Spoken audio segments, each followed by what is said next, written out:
안녕하세요, 와치즈입니다. 얼마 전 어떤 투자자분이 차트 분석을 못하면서 전업을 한다는 걸 어떻게 생각해야 할까요? 라는 질문을 댓글로 남겨주셨습니다. 그렇습니다. 이게 제 얘기인데 저는 차트 분석을 못합니다. 차트 관련해서 주워 들은 것들은 좀 있지만 이격도, 엘리어트 파동, 볼린저 밴드, 양봉, 음봉, 적산병, 흑산병 대략 이런 의미구나 정도는 알지만 적극적으로 활용해서 투자를 하지는 않습니다.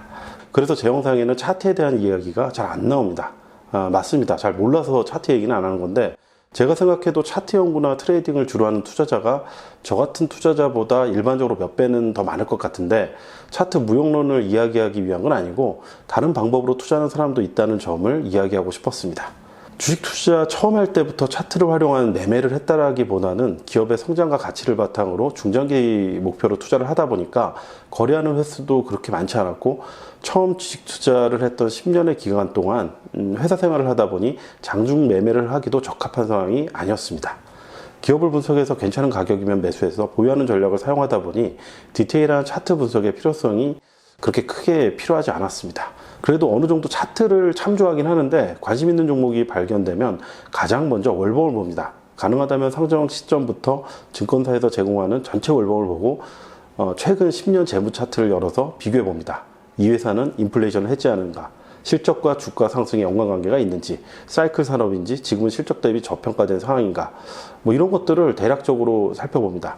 차트를 잘 봐서 매수 시점을 잘 잡으면 도움이 물론 많이 될 것 같은데, 그래서 이 부분에 대해서 공부를 해볼까 여러 번 생각을 했는데, 몇 번 책도 보고 그랬는데 잘 모르겠어서 그냥 기간을 좀 길게 잡고 느긋하게 분할 매수로 대응하고 있습니다.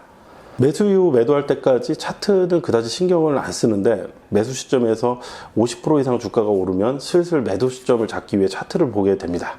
저는 처음 투자할 때 대략적으로 3년에 주가 상승률이 100% 넘을 가능성이 있는 종목을 투자하기에 신경 쓰는데, 그렇다고 해서 주가가 100% 오르면 딱 매도하는 건 아니고, 그때부터 거래량, 신용 비중 증가, 기관 투자나 아니면 외인 투자 비율, 여러 가지 거래원 같은 것도 분석하고, 그 전까지 잘 안 보던 종목 게시판이나 투자 카페 등의 회사 관련 글들이 얼마나 올라오는지, 이런 것들을 체크하면서 차트도 참조를 합니다. 경험상으로 바닥이라고 생각되고 상당히 저평가 상태인 회사도 바닥에서 횡보하는 기간이 상당히 길어질 때가 많고, 회사의 주가가 오를 때는 시장 상황에 따라서 기업 가치에 비해서 훨씬 더 올라갈 때가 많기 때문입니다. 그래서 이 시기에는 추세가 완전히 꺾였다고 판단되면 매도하기 위해 매수 시점에 생각했던 실적과 이후의 실적 예상은 물론 앞서 얘기했던 여러 가지 변수들을 고려해서 매도 기준을 잡습니다. 다른 여러 가지 요소 중에 차트 관련해서는, 과거에는 상한가, 하한가가 15%일 때, 예전에 회사 다닐 때 직장 선배님이 가르쳐 준 건데, 주봉 기준으로 21선이 꺾이면 매도하는 방법이 괜찮다. 그래서 몇 번 이거 테스트를 해봤는데 괜찮아서 지금도 참조를 하고 있습니다. 상한가 제도가 30%로 바뀌고, 과거에 비해서 이제 성장성이 떨어지면서 조금 이제 다른 패턴이 달라진 것 같기도 하지만, 지금도 그래도 참조하고 있습니다. 세계에서 가장 유명한 투자자, 모두가 알고 있는 그분 워렌 버핏도 차트를 보고 투자하지는 않는 걸로 알고 있습니다. 공식적으로는 본인의 입에서 차트를 안 본다 이런 이야기를 한 적은 없지만, 스마트폰도 사용하지 않고 책상에 컴퓨터도 없는 분이 매일 투자기업 차트를 비서를 통해 출력해서 본다고 생각하기는 어렵습니다.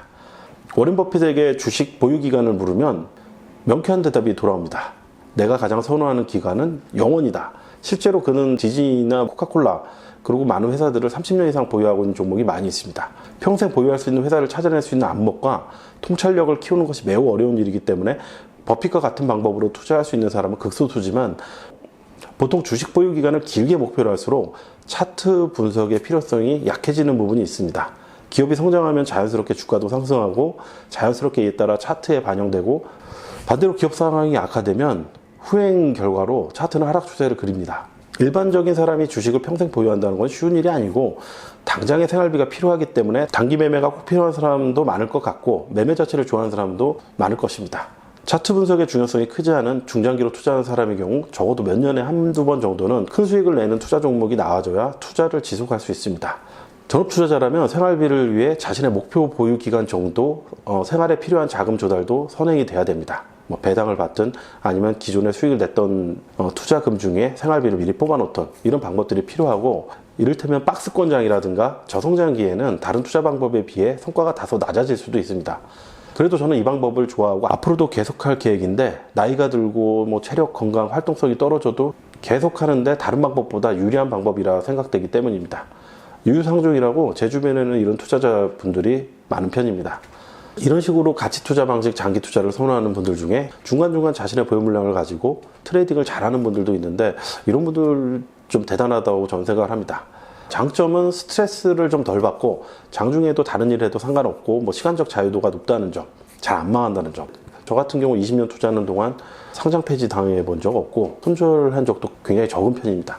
단점이라면은 공부할 거나 생각할 부분이 굉장히 많고 수익이 오래 안 나는 경우에도 잘 참아내야 됩니다. 이 또 스트레스죠. 어떤 면에서 보면.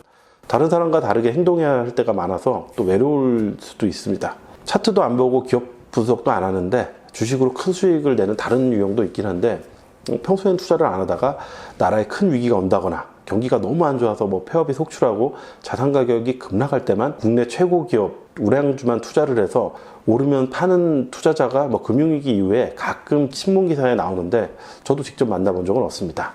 오늘 영상에서 하고 싶은 얘기는 투자 방법 어떤 게 맞다, 옳다 이런 부분이라기보다는 사람마다 투자를 하기 위해서 중요시하는 포인트가 다르고 연구하는 부분, 생각하는 부분들이 많이 다를 텐데 그러한 수많은 투자자들이 모여서 투자 생태계를 이루고 있다고 생각을 합니다. 저는 이제 투자 업계에서도 다양성을 인정하고 다양한 투자 유형들이 더 많이 많아질수록 전체적인 투자 시장이 성숙할 수 있다 이렇게 생각하는 편입니다.